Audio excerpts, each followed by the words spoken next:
Audio Jungle.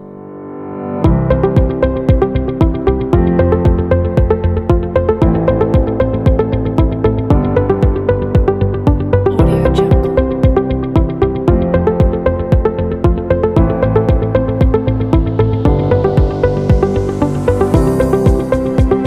Audio Jungle.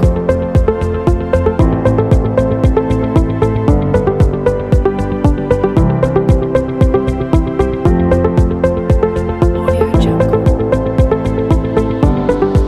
Assalamualaikum warahmatullahi wabarakatuh. Jadi pertemuan kali ini kita akan membahas tentang kaidah kebahasaan teks prosedur.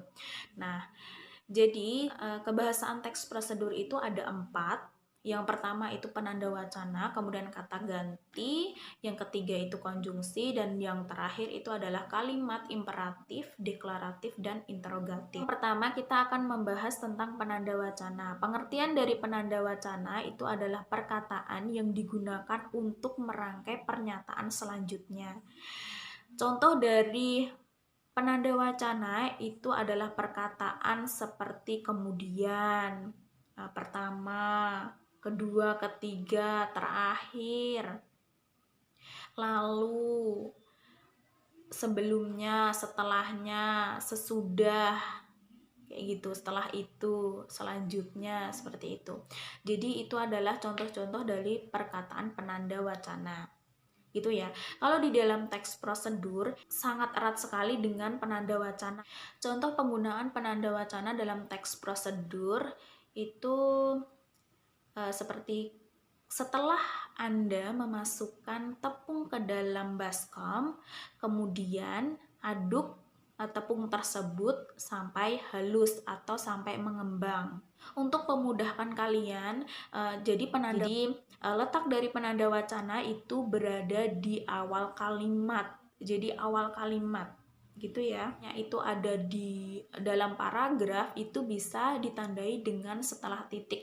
Jadi setelah titik itu ada penanda wacana. Selanjutnya kayak gitu. Kedua itu adalah kata ganti. Jadi kata ganti juga digunakan di dalam teks prosedur. Nah, untuk kata ganti ada 3 jenis. Yang pertama itu kata ganti orang pertama, yaitu aku, daku, saya, inyong, kemudian kulo, bisa ya kalau bahasa Jawa itu yang tunggal. Kemudian untuk yang jamak itu seperti kita dan kami. Kemudian di orang kedua itu menggunakan kata kamu, anda, kau juga bisa. Kemudian untuk yang jamaknya itu menggunakan kalian atau kamu sekalian. Nah, itu adalah kata ganti orang ketiga. Jadi kata ganti orang ketiga itu bisa menggunakan sebutan inisial nama atau menggunakan kata kemudian ia, dia, seperti itu. Untuk yang jamaknya itu menggunakan mereka. Nah, seperti itu. Jadi contoh kalimat yang menggunakan kata ganti. Contoh kalimat yang menggunakan kata ganti itu biasanya ada di tujuan, di struktur tujuan. Kemudian juga bisa digunakan di langkah-langkah. Jadi contohnya itu setelah Anda memasukkan tepung di dalam baskom, nah Anda itu kan kata ganti. Itu juga bisa. Atau untuk di kalimat tujuan, apakah kalian tahu bagaimana cara membuat empek-empek? Nah, seperti itu. Kalian itu merupakan kata ganti kata ganti orang kedua jamak. Nah, seperti itu. Itu penggunaan kata ganti di dalam teks prosedur. Jadi diingat-ingat, kata ganti itu bisa digunakan tiga-tiganya di dalam teks prosedur. Yang ketiga yaitu konjungsi. Jadi konjungsi itu biasanya juga digunakan di dalam teks prosedur. Nah, konjungsi adalah kata yang digunakan untuk menghubungkan kata, klausa, kalimat, atau paragraf. Nah, seperti itu. Jadi contoh dari konjungsi itu seperti kemudian, selanjutnya, tapi, hingga, sampai, apabila, jika. apalagi namun dan lain sebagainya. Nah, sekedar mengingatkan, jadi konjungsi itu ada banyak sekali ya, selain ada jenisnya itu konjungsi antar kalimat, antar kata, klausa, bahkan antar paragraf, juga konjungsi itu bisa ada konjungsi temporal atau waktu ya, seperti kata kemudian, terakhir, pertama, setelah, sesudah. Kemudian konjungsi syarat itu bisa jika, apabila, kalau, asalkan. Nah, seperti itu. Kemudian untuk ada lagi juga ya, banyak banget pokoknya. Ada konjungsi penambahan, contohnya dan, kemudian serta, konjungsi pemilihan, atau, ya kan? Jadi atau itu adalah konjungsi pemilihan. Kemudian juga konjungsi pertentangan sebaliknya, kemudian tetapi, namun, bisa. Kemudian konjungsi simpulan, yaitu jadi, malah, kayak gitu, bisa. Jadi itu banyak sekali konjungsi-konjungsinya. Nah, konjungsi itu biasanya letaknya ada di tengah ya, di tengah. Nah, jadi hampir sama ya konjungsi dengan penanda wacana, tapi bedanya jadi penanda wacana itu digunakan untuk merangkai kalimat sebelumnya dengan kalimat selanjutnya. Tapi kalau konjungsi itu digunakan untuk menghubungkan. Nah, letaknya kalau konjungsi itu ada di tengah. Nah, contohnya Anda bisa memasukkan tepung dan minyak. Nah, seperti itu. Dan itu kan merupakan apa? Merupakan konjungsi ya, merupakan konjungsi.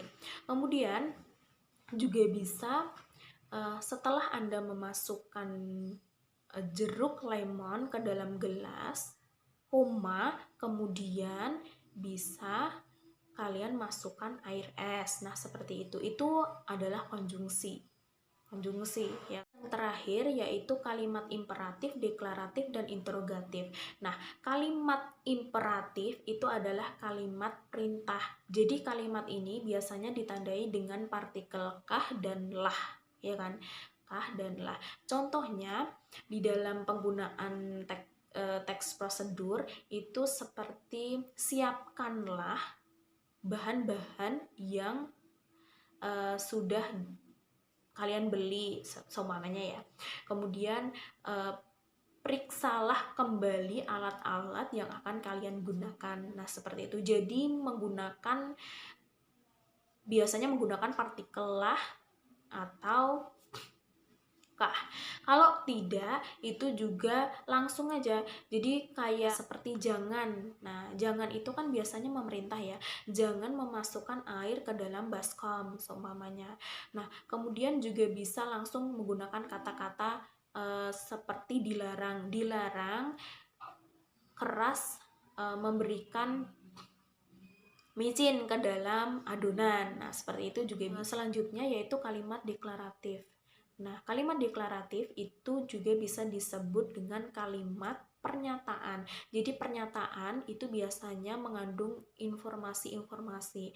Nah, bisa lapisi tutup panci menggunakan kain supaya air itu tidak jatuh di dalam adonan kue. Nah, seperti itu. Itu adalah kalimat deklaratifnya itu yang ada di akhir, supaya air tidak jatuh di dalam adonan kue. Nah, seperti itu.